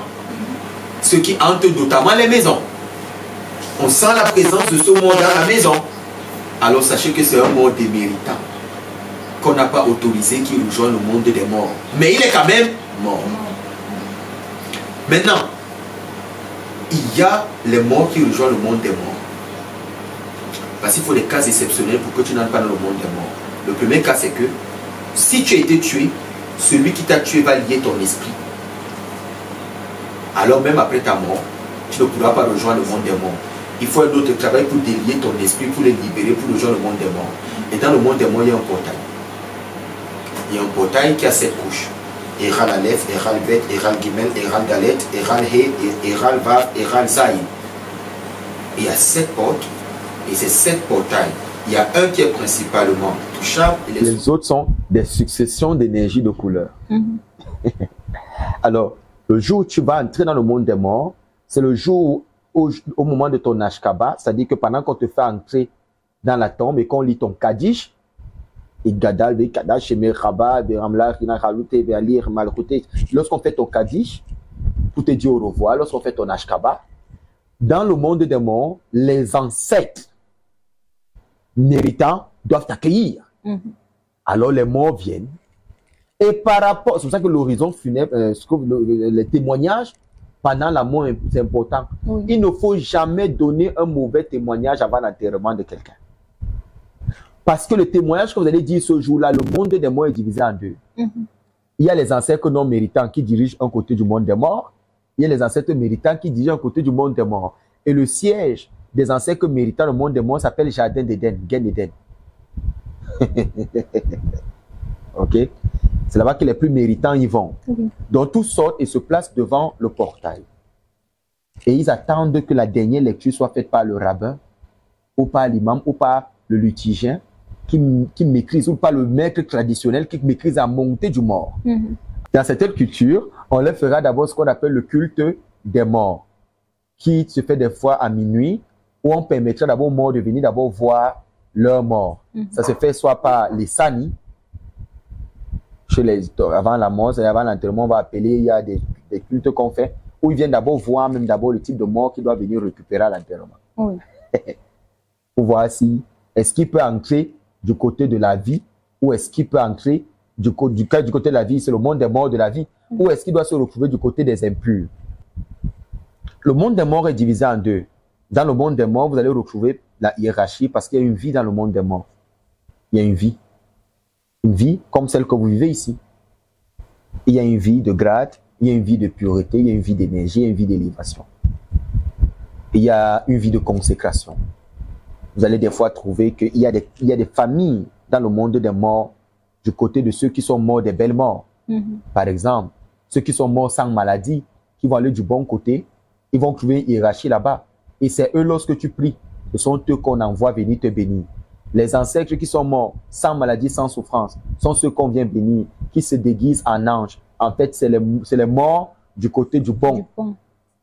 Ce sont eux qui te bénissent. Maintenant, lorsque quelqu'un veut te faire du mal et qui veut relâcher les morts sur toi, tous ceux qu'on utilise, il faut savoir aussi que les morts, les esprits, les morts sont responsables de beaucoup de maladies aussi et beaucoup d'accidents. Pour faire du mal des fois aux gens, et quand on veut travailler avec les morts, c'est les morts du mauvais côté qu'on envoie pour venir faire du mal, pour venir te hanter dans la nuit, pour venir te poursuivre, pour venir détruire le village, pour venir faire ceci. Tous les morts qu'on utilise dans le mal sont en fait des morts qui de leur vivant n'ont pas fait du bien et ils se retrouvent du côté obscur. On les utilise pour le mal. Oui. Dieu n'utilise jamais ce qui est pur pour faire le mal. Il utilise ce qui est mal pour faire le mal et ce qui est pur pour faire le pur. S'il faut parler d'une façon triviale. Alors, dans le côté de ceux qui ont fait du bien, ils sont appelés des anges. Ce sont eux qui ont des anges, qui sont appelés ancêtres. Lorsque tu arrives dans là-bas et que tu as bien vécu, il y a ici un siège qui est là pour toi, qui t'attend. Ce fauteuil t'attend et puis tu es assis. Et puis tu observes ta famille. Et puis tu as des autorisations par moment de venir parler à la personne la plus élevée. Parce que le positif attire le positif. Le négatif attire le négatif. Si tu es quelqu'un de positif, donc cet ancêtre-là, il entre en contact avec toi et te choisit comme l'aîné. Le droit d'aînesse est d'abord spirituel avant d'être physique. Tu peux être le premier né d'une famille sans avoir le droit d'aînesse. Le droit d'aînesse est un dépôt spirituel que tu reçois en fonction de l'état de ton cœur. Et il est donné par l'ancêtre méritant. C'est donc lui donc maintenant qui te couronne et qui décide de venir dans tes rêves et te dire parce que j'ai vu l'état de ton cœur, parce que les morts, ou tout au moins les ancêtres, ne parlent pas à quelqu'un qui a la méchanceté. Même si ton père était saint comment, il ne viendra jamais te parler si tu es mauvais. Il ne viendra jamais te parler. Parce qu'il regarde le cœur, c'est le cœur qui ouvre ce monde-là pour qu'ils viennent. Ils ont donc des périodes, qui sont des périodes lunaires. Il arrive souvent que quand l'année a 13 lunes, il peut venir 13 fois. Il y a des années qui ont 12 lunes, où ils ne peuvent pas sortir. Tout comme ils ont des heures où ils sortent et des heures où ils ne sortent pas. Ils ont des heures où ils sortent. C'est vraiment organisé. Oui, il y a des heures où ils sortent, des heures où ils ne sortent pas. Parce que tout est organisé. Aussi, ils sont au service du maître du monde. Parce que c'est les esprits. Et l'âme continue le travail. Alors, ils peuvent donc être des aides pour toi dans ce monde-ci. Alors, lorsque tu es mort en dehors de vendredi et qu'on t'enterre, le troisième jour, tu es réveillé dans ta tombe. C'est pour ça que quand vous enterrez quelqu'un, il ne faut jamais cimenter la tombe. Il faut attendre plus de 7 jours avant de mettre des carreaux. Alors, premier jour, si vous venez observer, vous allez trouver les pas sur la tombe. Deuxième jour, vous allez trouver des fissures. Sur la tombe. C'est parce que le troisième jour du mort, il est réveillé dans sa tombe et il se voit dans un cercueil, mais pas de lumière, et il crie fort. C'est pour ça que, écoutez, après l'enterrement de quelqu'un après 3 jours, s'il n'est pas mort le vendredi, parce qu'il n'y a que ceux qui sont nés le vendredi qui ne se réveillent pas. On appelle ça dans la Kabbalah le ribut kever, la bastonnade de la tombe. Le troisième jour, tu es réveillé dans la tombe et le jugement de ton corps physique commence. Parce qu'il y a le jugement du corps physique. Par exemple, tu as fait des tatouages, tu t'es décapé, tu as fait un genre de choses. Tu t'es décapé, tu as fait le décapage, non? Les huiles. Le jugement du corps se fait le troisième jour dans la tombe pour ceux qui sont nés en dehors du vendredi.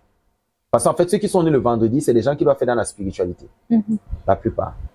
Pour la plupart des hommes spirituels, vous allez rencontrer, c'est soit vendredi, soit samedi, soit vendredi, soit samedi. Ces jours-là, c'est pas choisi au hasard, en fait. Alors, ils sont réveillés dans la tombe. Et quand ils sont réveillés dans la tombe, on envoie 4 anges. Arba, qui vont venir et qui vont arrêter. Un va arrêter un bras, l'autre un bras. Tu es dans la tombe, tu es éveillé. Parce que le troisième jour, ton esprit est renvoyé dans ton corps. Comme il assiste à ton deuil, comme il voit comment on l'enterre, il monte. Troisième jour, les ancêtres le libèrent. Il revient entrer dans le corps le troisième jour et il réveille ton corps. Tu es réveillé et tu commences à crier. C'est pour ça que vous allez suivre les cris, les pleurs du mort si vous êtes à côté de la tombe pendant le troisième jour. Ou suivre comme s'il est en train de parler. Ah, je viens de suivre la voix de papa. Tu pars chercher. En fait, il parle, il pleure, il hurle. Il est réveillé, il est conscient. C'est pour ça que ne mettez pas les corps à la morgue. Je vous en supplie. Si vous mettez les corps à la morgue, vous empêchez le processus. Des fois, vous empêchez. Il y a certains corps de la mort que le monde des morts refuse. Ils deviennent des esprits errants. Parce que vous savez que très bien qu'à la morgue, on casse les os. Oui. Quand on porte le corps, on le balance. On le déforme, il devient difforme. Des fois, pour habiller le cadavre, on casse. Bon, quand maintenant on te remet l'esprit, tu te réveilles, commence avec des douleurs. Je suis très sérieux dans ce que je dis. Refusez la morgue. Si ça dépendait que de moi, les morgues seraient fermées dans tous les pays. Parce que ça détruit considérablement la vision spirituelle des choses. Les hommes initiés savent qu'on ne doit pas les mettre dans les morgues. Ils meurent, on les enterre parce qu'ils veulent vivre tout le voyage pour l'autre monde qui est un monde merveilleux. La Merveilleux. réalité, c'est un important Pas la définition business. de la mort telle qu'on l'a donnée que les gens ils ont peur. Ce que les gens doivent plutôt dire, c'est qu'ils terminent bien leur mission ici pour avoir accès à ce monde de lumière, Oui. d'études qui ne s'arrêtent pas et de profondeur spirituelle avec des plus hauts maîtres que vous n'imaginez pas de ce monde. Les grandes âmes, tu les rencontreras, tu causeras avec elles. Alors quand on t'arrête par 4 bras par les anges, ils te sortent, ils te désintègrent, ils montent avec toi, ils te frappent dans ton cercueil, ils montent avec toi, ils te frappent. Donc, c'est ce mouvement-là qui fait trembler la terre, qui crée les fissures. Ils le font jusqu'à ce que tout état de tatouage ou de décapage te quitte. C'est pour ça que la première des choses qui pourrissent sur l'homme, c'est sa peau. Le jugement du corps commence là. C'est très compliqué ce que je suis en train de dire là. Et après, l'esprit requitte et s'en va. Si les gens pensent qu'ils ne seront pas jugés pour tous les signes qu'ils mettent sur eux et les croix et les ceci, s'ils savent qu'ils aillent vite voir un laser qui va les enlever ça. Parce que ça là, la peau là, on sera jugé pour ça. Tu es noir, tu deviens rouge, ou tu es rouge, tu deviens noir, tu vas expliquer. Ils ne sont pas initiés, c'est pour ça qu'ils peuvent faire n'importe quoi. Oui. Dans le monde des morts, tu n'as reçu pas tes ancêtres. Ils te jugeront le premier jour où tu arrives. Laisse les histoires de pleurs d'en bas que les gens crient. Quand tu arrives de l'autre côté, les morts, on te dit ceci. On t'a laissé le village. Tu es chef traditionnel. On a travaillé pour que les filles se marient, pour que les plantations soient, pour que la paix soit dans le village. Mais toi, une fois que tu as pris le règne du village, tu as détruit tout. Tu as vendu toutes les terres aux gens qui ne sont pas de ta tribu. Tu as vendu ceci. Le jugement commence là, par tes ancêtres. Et ils te jugent. Parce que tu as fait ça, parce que tu as fait ça, tu ne peux pas siéger avec nous et manger avec nous. Rien à voir avec ce jugement tant attendu. Alors là, maintenant, tes ancêtres ne t'autorisent pas à siéger avec eux. D'où le proverbe, celui qui veut siéger avec les rois doit savoir laver la main. Par contre, si tu as bien géré dans ce monde, ils t'accueillent à bras ouverts et ils te gardent et ils continuent à veiller sur le peuple avec toi. Le successeur, quand on dit succéder, quand on dit on a succès, j'ai eu les biens de, je suis successeur. On ne il n'y a pas de succession physique, la succession aussi spirituelle. On hérite des passifs et des actifs. Ça veut dire quoi? Je vais remplacer mon père sur le trône, je reçois également son hibou, son âme avec moi, qui m'aide à diriger. C'est que ça signifie. C'est tout. Tu ne peux pas diriger ce monde. Même si on commence à t'enseigner pour que tu sois chef, le temps ne suffit pas. Tu ne peux pas parcourir toute une vie pour maîtriser tout. Oui. Alors, il sera avec toi pour te guider dans ce que tu as fait. Maintenant, à l'autre côté de ceux qui sont morts des mauvaises morts, ce sont eux qui font tout le sale boulot que vous imaginez. Tout ce que vous imaginez de sale qui puisse être dans ce monde, de destruction des familles. Parce que ne croyez pas que parce que quelqu'un est mort, il n'est plus sorcier.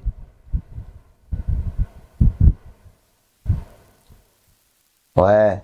Ne pensez pas que parce que quelqu'un est mort, il n'est plus sorcier. Et il y a une cessation d'activité physique, mais pas spirituelle.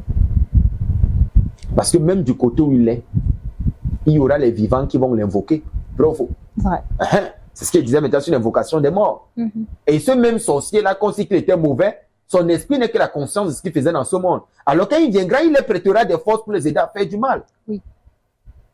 C'est pour ça que toutes les tombes que vous voyez autour des maisons, la plupart des tombes de ces méchantes personnes sont là juste pour invoquer leur esprit. Lorsqu'il faille faire le mal. Faites très attention, mademoiselle Marie Labatté. Je disais aux gens que dans la communauté, c'est pas tout le monde qu'on va enterrer dans le cimetière de la communauté. Il faut aller le dire. Il y a des gens qui sont mauvais, qui ne peuvent pas habiter avec ceux qui sont bien. Ah ouais? Oui, il faut le dire. Ils ne peuvent pas. Parce que c'est dangereux. Tel que vous les alignez là, vous créez des filiations et vous les alignez en haut. Ce que vous liez en bas est lié en haut. Donc, on doit faire attention. Le monde des morts est extrêmement complexe. Il est complexe. La sortie des morts de leur corps, le fait que les esprits viennent nous voir. Il fallait qu'il insiste sur la question de l'âme parce que les gens racontent trop du n'importe quoi. Trop du n'importe quoi. Il a vendu son âme au diable. Il a vendu son âme à ceci. Tu peux vendre ton esprit, pas ton âme. C'est l'esprit qu'on peut condamner, on peut récupérer dans le Famla, dans le Kong, et tous vous imaginez, mais l'âme, impossible de toucher. Qu'est-ce que les gens y racontent? Les religions s'établissent comme étant celles qui maîtrisent tout. Vraiment, là, on va appeler l'âme du défunt. Il faut arrêter ces choses-là. L'esprit du défunt, on va l'appeler. On va appeler l'esprit du défunt. On ne peut pas appeler l'âme du défunt, ça n'a pas de sens. C'est comme vous êtes en train de dire, spirituellement, ça ne marche pas. C'est l'esprit qui est le témoin du vécu. L'âme n'a aucun témoin. L'âme, elle parcourt les corps, elle n'arrêtera pas. C'est une lumière dont on connaît l'origine. Mais on sait qu'elle vient de l'infini, elle vient de Dieu. Mais on ne peut pas s'établir et puis dire qu'on la maîtrise aujourd'hui. Ce n'est pas possible. Ce n'est pas possible. Alors, Rabbi, ça me permet de revenir un peu sur un facteur et peut-être nous allons conclure l'émission par là. La faute d'un mort peut-elle être réparée? Alors, mademoiselle Marie Labatte, est-ce que la faute d'un mort peut être réparée? Oui. Ça me permet d'embrayer et de dire quelque chose que je n'ai pas dit dans notre émission précédente sur le culte des ancêtres. Lorsque vous avez un parent qui est décédé, vous n'héritez pas seulement de ses biens physiques, vous héritez aussi de son héritage spirituel. L'héritage spirituel, c'est les dettes spirituelles aussi. Ça signifie quoi? Ça signifie que si de son vivant, il n'a pas été quelqu'un de bien et qu'il a fait du mal aux gens et qu'il pensait que la mort était une séparation ou une annulation des dettes, qu'il sache que celui qui va hériter de ses problèmes.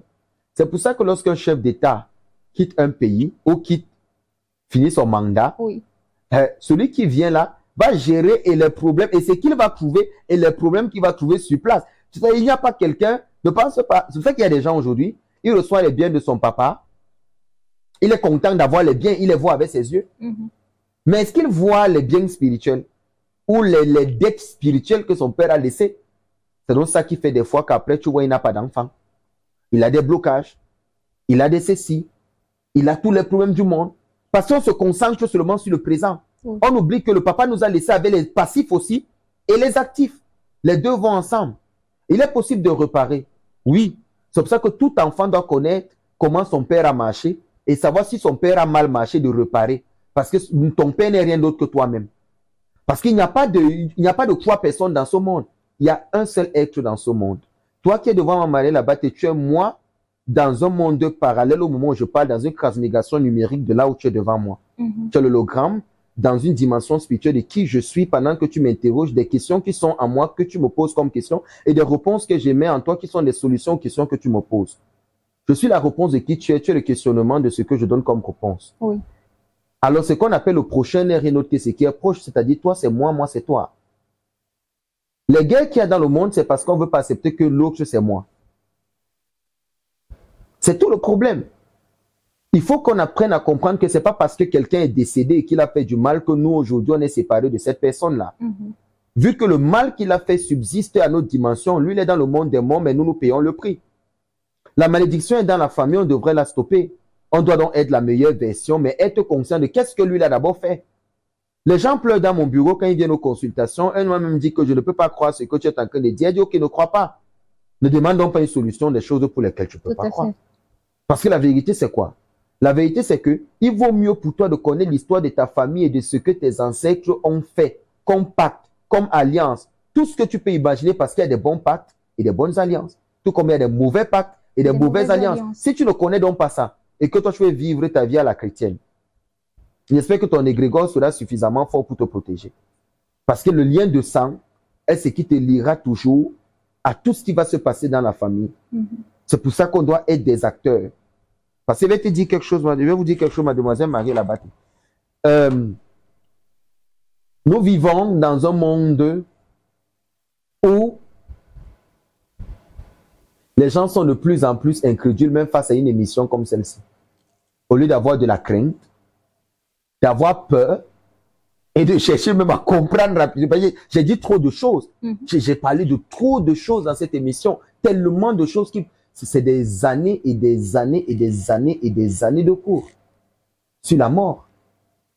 Il n'y a que celui qui est parti qui peut en témoigner. Il y a un verset du Nouveau Testament qui me fait souvent rire. Les catholiques aiment souvent le dire dans l'Italie, ils aiment souvent dire ça. Il est descendu aux enfers, il est ressuscité dans que les morts, il est monté au Père, il est assis. Mais attends, le mot il est descendu aux enfers pour faire quoi? Tu fais quoi là-bas? Il est descendu faire quoi? Je ne vais pas répondre. Je contourne. Donc, ce que je disais, c'est que il faut vivre quelque chose pour mieux en parler. Oui. Je ne parle pas de ce que tu ne connais pas.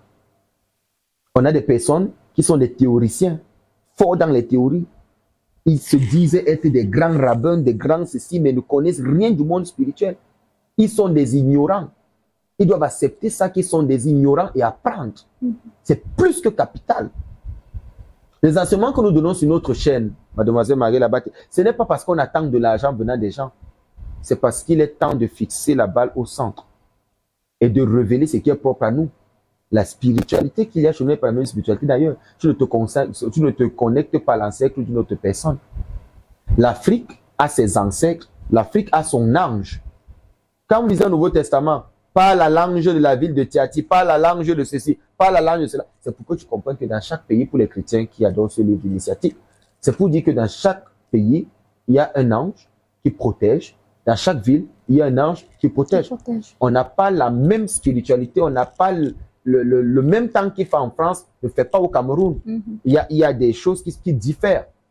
Donc le processus de la mort est un processus, c'est un acte de purification pour avoir accès à l'autre degré, la dimension 4D si les gens veulent, que les gens ils n'ont pas accès. Ça veut dire que ne te dis pas que la vie se limite à ce que tu es en train de faire maintenant. Et il y a une autre vie après celle-ci.